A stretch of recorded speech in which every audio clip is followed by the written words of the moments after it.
গৌরাঙ্গ রাধার মন ব্রহ্ম নারায়ণ হরে কৃষ্ণ হরে জয় গুরু গৌরাঙ্গ রাধার মন ব্রহ্ম নারায়ণ হরে কৃষ্ণ জয় গুরু গৌরাঙ্গ রাধার মন ব্রহ্ম নারায়ণ হরে কৃষ্ণ জয় গুরু গৌরাঙ্গ রাধার মন ব্রহ্ম নারায়ণ হরে কৃষ্ণ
हरि बल बोले नाचिया बेरा हरि बल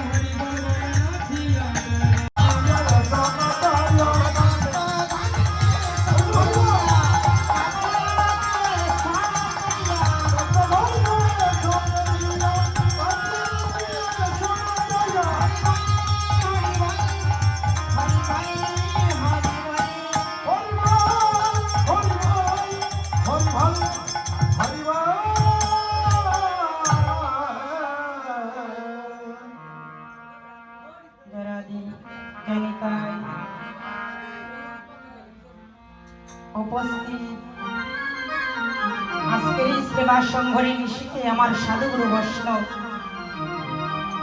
মাতৃদেবীগণ পিতৃ সমতুল্য দেবতাগণ মাতৃ সমতুল্য আমার দাদা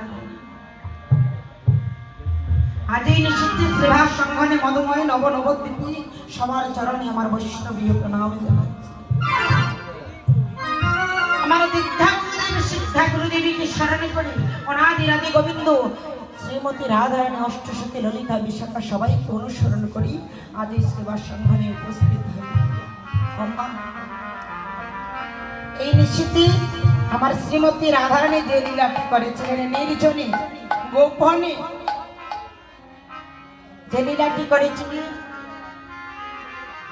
পঞ্চমণি অষ্ট সহচরীদেরকে সঙ্গে করে নিয়ে যে লীলাটি করেছিলেন অভিশাপ। আজ সেই লীলাটি পরিবেশন করব বলে মনে এতটুকু আশা নিয়ে সেবা সংঘনে দাঁড়িয়েছি। তো বক্তব্য রাধারানীর এত একটি গুরুত্বপূর্ণ লীলা যে লীলাটি রাধারানী গোপনে করেছিলেন পঞ্চমণি সহচরীদেরকে সঙ্গে সেখানে শুধু ছিলেন আমার অষ্ট সহচরী শ্রীমতী রাধারানী আর আমার একমাত্র অনাদিরাদি গোবিন্দ।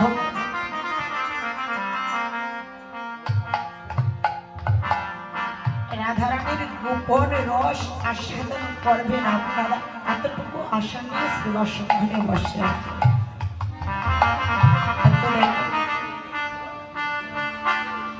আমি যে সেবা সংঘনে আপনাদের সম্মুখে দাঁড়িয়েছি আমি পূর্বেই বলেছি এখনো বলেছি আমি অতি অবাজক, আমি না জানি সাধন ভজন, আমার অন্তরে না আছে ভক্তি, না আছে জ্ঞান, না আছে প্রেম। আমি কোনো কিছু দিয়ে রাধারানীর ওই যে প্রেম কেমন ভাবে আপনাদের মধ্যে বিতরণ করতে পারি। তবু এতটুকু আশা নিয়ে এসেছি, শুনেছি যদি ভক্তের কৃপা হয় অসাধ্য সাধন হয়। হরি বল হরি বল হরি বল। জেনে বা অজানা ভাবে আজ এই সাধুর সঙ্গে বসে যদি আপনারা দাদাভাই একটু কৃপা করেন রাধারানীর প্রেমে আকুলিত হয়ে যদি আমার প্রতি মাত্র কৃপা রাখেন তাহলে হয়তো আমার এই পাপি বদল দিয়ে দু জায়গায় কথা বলতে পারি। কারণ আমি বলবো এই কথাটা বলার মতো আমার সাধ্য নেই।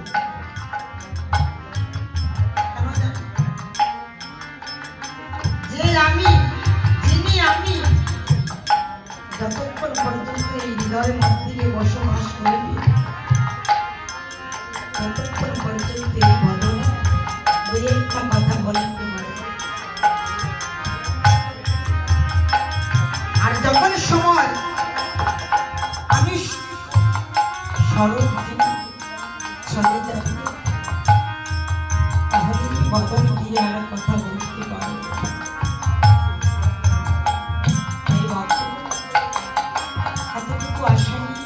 মধুর রস আস্বাদন করে আপনারা এতটুকু ধৈর্য সহকারে বসে আছেন। সর্বলীলার সার হচ্ছে আমার শ্রীমতী রাধারানীর সেই অভিশাপ।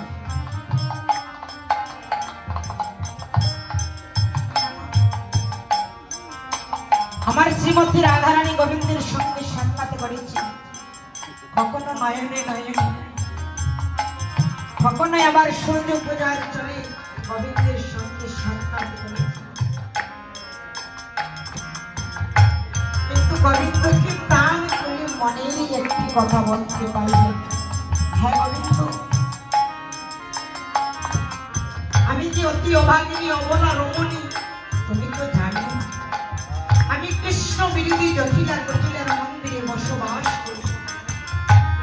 আমার কৃষ্ণ কথা বলতে মানো, কৃষ্ণ কথা শ্রবণে করতে মানা,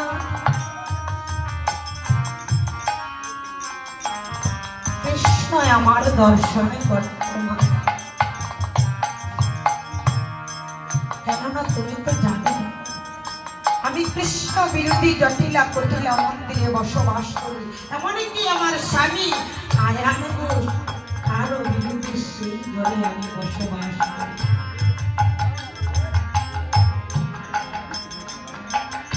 আমি মনের আনন্দে কৃষ্ণ বলে কাঁদতে পারি না। আমি কৃষ্ণ বলিতে হলে নির্জনে গোপনে গোপনে নীরবে নীরবে তোমার নাম ধরে পারি।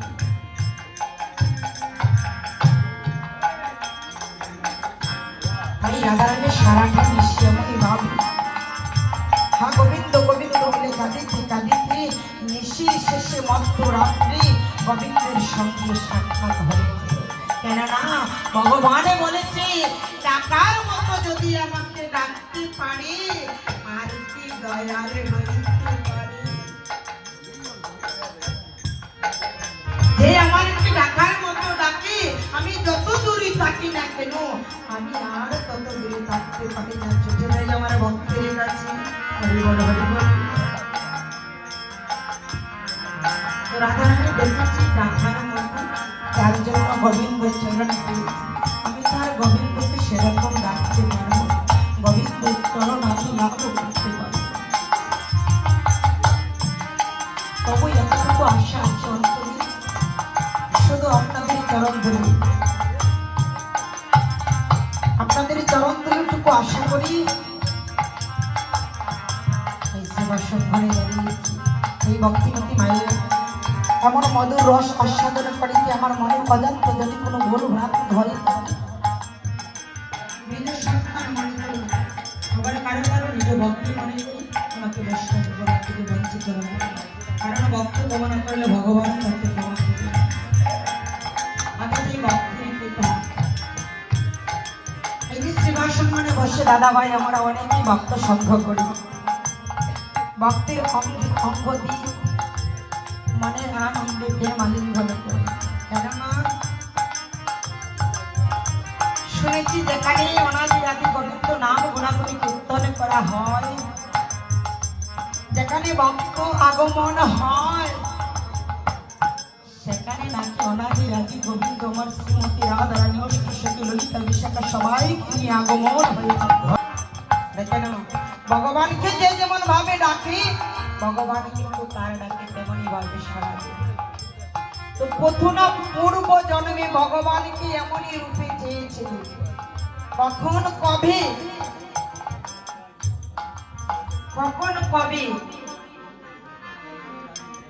বলিরাজ যখন যজ্ঞ করেছিল, যখন আমার ভগবান বামন অবতার হয়ে বলির সম্মুখে দাঁড়িয়েছিল, বলি ও বলি তুমি যজ্ঞ দান করছো, সেই যজ্ঞ প্রতিজ্ঞায় আবদ্ধ হয়েছে। এই যজ্ঞে তোমার কাছে যে আসবে তুমি তাকে কালি হাতে ফিরিয়ে দিবে না। তাই আমি এসেছি তোমার কাছে কিছু দান ভিক্ষা চাইতে, আমাকে দেবে, আমাকে দেবে। বলি বলেছি আরে শিশু ভালো, আমি যখন প্রতিজ্ঞা করেছি আমি তো প্রতিজ্ঞা লঙ্ঘন করব না, আমি দেব। বলির গুরু শুক্রাচার্য মনে আর জানতে বাকি রইল না, যিনি বলির সম্মুখে দাঁড়িয়ে আছেন উনি আর কেউ নয় আমার অনাদি আদি গোবিন্দ জয় রাধে বলে।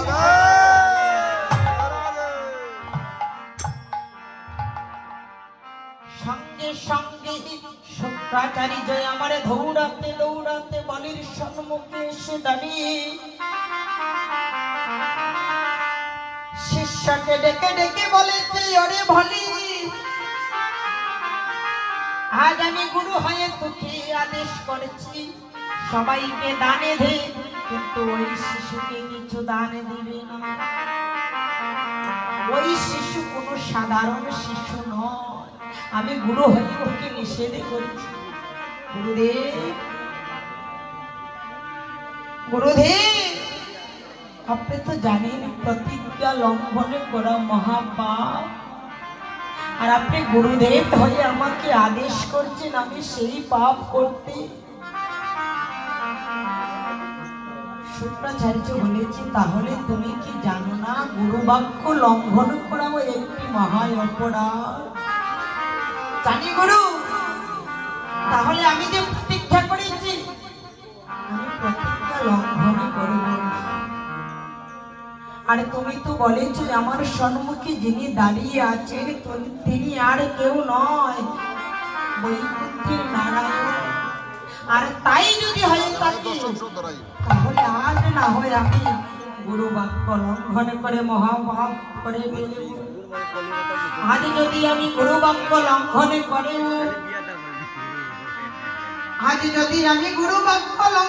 করে আমার গোবিন্দের চরণে লাভে করতে পারি, আজ যদি আমি অসুরকুলে জন্ম গ্রহণ করে গোবিন্দের চরণে লাভ করতে পারি, আমরা হয়ে গুরু বাক্য লঙ্ঘন করে মহাপাপে বাগিদার হয়ে যাব। হরি বল, হরি বল। গুরু নিষেধ করছে, কিন্তু প্রতিজ্ঞা করতে আমি না দানে দেব। বামুন অবতারের শিশু বলেছি তুমি সত্যি আমাকে দান দেবে? হ্যাঁ, তাহলে আমার সম্মুখে তুমি সত্য আবদ্ধ হও। যখন একথা বলেছিলেন, বামন অবতারে হস্তে ছিল কমণ্ডল, সেই পানিটা নিয়ে বলেছেন বলি ত্রিসত্য করে আমাকে দান দেবে। গুরু মনে মনে ভাবছে শিষ্য তো আমার কথা শুনছে না, আমি এক কাজ করি, ওই কমণ্ডলের মধ্যে আমি লুকিয়ে পড়ি। আর আমি যখন কমণ্ডলের মধ্যে লুকিয়ে থাকবো, জল আর করবি না, আমার শিষ্য তাকে দান হবে না। হরি বল, হরি।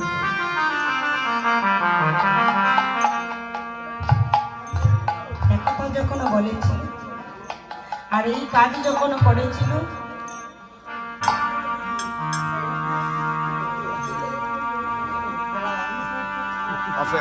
ফ্যানটা ছাড়ার ব্যবস্থা আরো দেবো। তখন সময় কিন্তু তখন সময়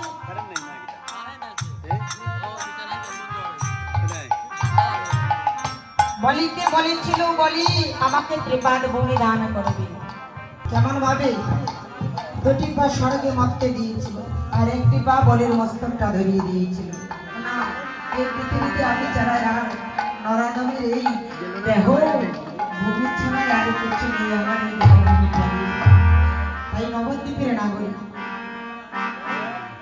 নবদ্বীপের নাগরিক যে নাগরী আমার গৌর রূপ দর্শন করেছিল। কোথায়? সুরধনী গঙ্গার ঘাটে, সুরধনী গঙ্গার ঘাটে সুরধনী।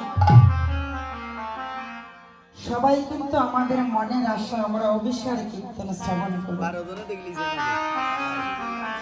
আসলে কথা বলছি, আসলে দুঃখের বিষয়টাকে দাদা হয়ে জানি।